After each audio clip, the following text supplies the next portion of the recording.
प्रचंड fan base तुमचा जमलेला आहे, पण आज या ऑडिटोरियममध्ये तुम्हाला जो कल्लोळ बघायला मिळाला, जो फॅन्सचा आवाज, जी स्तुती बघायला मिळाली, ते सगळं बघून, हे फॅनडम बघून कसं वाटतंय?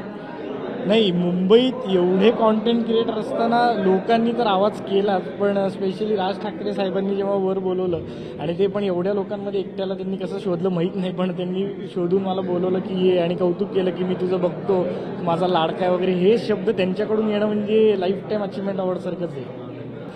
कॉन्टेंट क्रिएटर्सकडे जेव्हा आम्ही बघतो तेव्हा तुम्ही काय, म्हणजे त्याच्या मागची मेहनत आम्हाला कळत नाही, किती दिवस लागतात तो एक व्हिडिओ बनवण्यामागे, आयडियाज कशा हे करतात, तर त्याबद्दल काय सांगशील? मेहनत म्हणजे रोज काहीतरी विचार करणं, म्हणजे हा काय म्हणतात, जो बॉडी बिल्डिंग करतो त्याला अंगाचा हे करावा, व्यायाम करावा लागतो, आम्हाला डोक्याचा व्यायाम करावा लागतो रोज, आणि ते कधी कधी फ्रस्ट्रेटिंग असतं की रोज काहीतरी सुचवणं, पण हे आमचं काम, आता काम झालेलं आहे, न कळत आमचं काम झालेलं. आधी आम्ही मज्जा म्हणून केलं, पण आता न कळत आमचं काम झालेलं आहे. त्यामुळे हीच मेहनत की रोज काहीतरी डोक्याने काम करायचं आणि मग ते परत शरीराने बाहेर जाऊन ते त्या ह्यानी पण ते काम पूर्ण करायचं असतं.